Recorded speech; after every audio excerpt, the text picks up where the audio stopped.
Apples of Gold presents a radio adaptation of Hans Christian Andersen's The Little Match Girl, told by Kenny Bass. This is a story that happened long, long ago on Christmas Eve. It was snowing and getting dark. Walking along the street was a man and a little girl. The girl was bareheaded, wore a small threadbare coat, and struggled to keep pace with her father. Hurry up, it's time for you to go sell matches. I'm so hungry. Can I have a crust of bread? There's no food left. Sell the matches, then we can buy bread.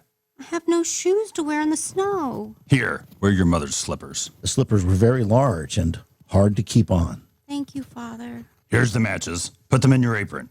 Yes, Father. Don't come home until you sell them all. Do you understand? Yes, Father. Goodbye. Start selling them! Matches for sale. Matches for sale. An urchin ran into the girl, knocking her to the ground. Oh, no. Where are they? What are you looking for? I lost my slippers. Please help me find them. Let me see. Oh, look, I found one. And here's another. Oh, thank you. Not so fast. Now they belong to me. Ha ha! See you. Please, no.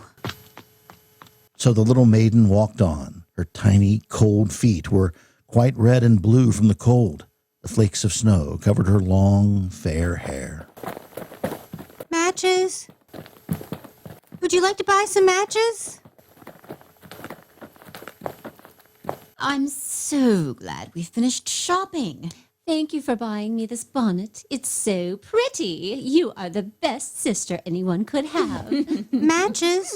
Would you like to buy some matches? We don't need matches. Get away from us. She's so dirty. I know. Hurry. Look at her dress. It's so old, and she isn't wearing shoes. Please buy some matches. They're only a penny. Get away. The little girl, with a bundle of matches in her hand and others in her old apron, crept along trembling, cold, and hungry. Poor little thing.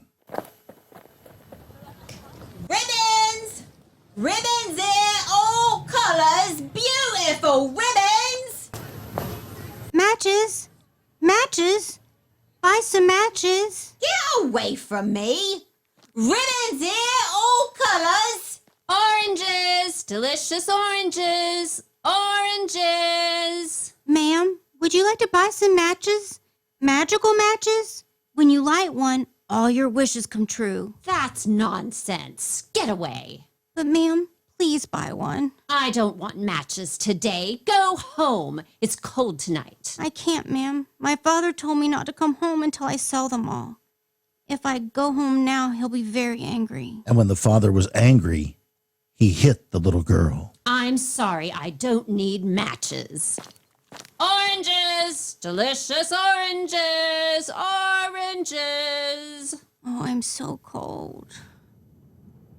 The little girl kept walking until she came to a corner formed by two houses.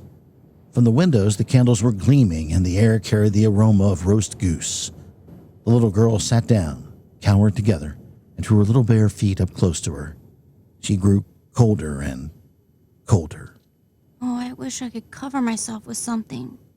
My hands and my feet are numb. I will light just one of my matches to warm my fingers a little. Oh, what a strange and wonderful blaze the match gives my hands feel so warm. It really seemed to the little maiden that she was sitting before a great iron stove with brass knobs. Now I will warm my feet. But as she stretched out her feet, Oh, the match went out. the stove, with its blessed influence, vanished. All that remained was a burnt-out match. Oh, I'll light another match.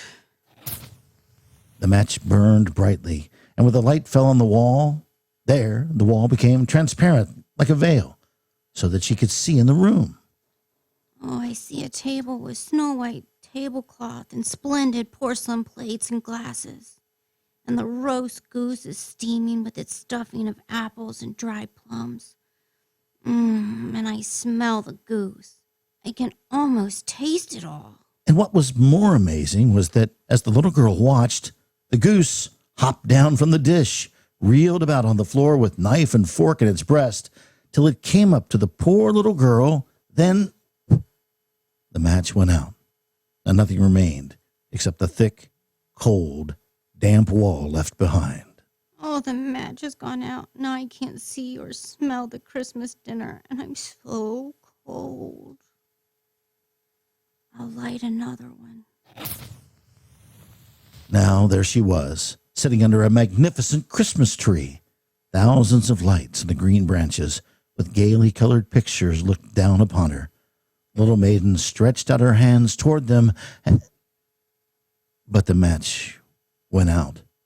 The lights of the Christmas tree rose higher and higher. She saw them now as stars in heaven. One fell down and formed a long trail of fire.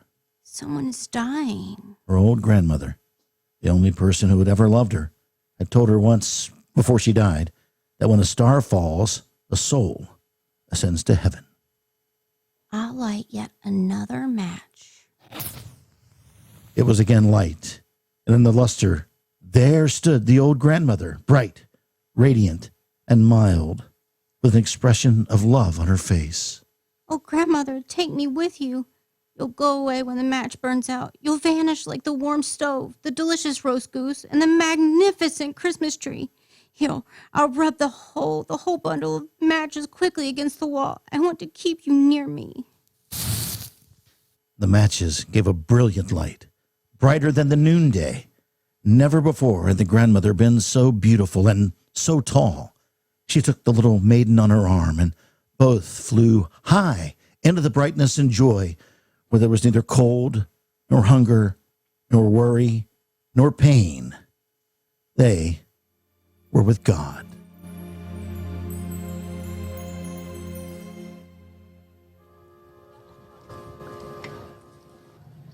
Oh, my.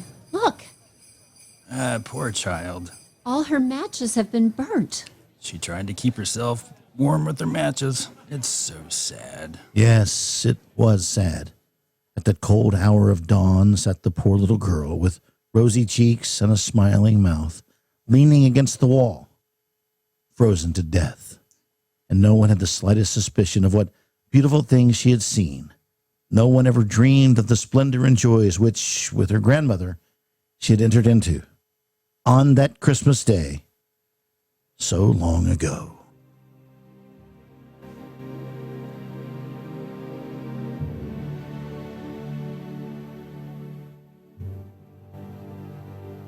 This broadcast has been an Apples of Gold radio adaptation of Hans Christian Andersen's The Little Match Girl, featuring Kenny Bass and Cheryl Webb.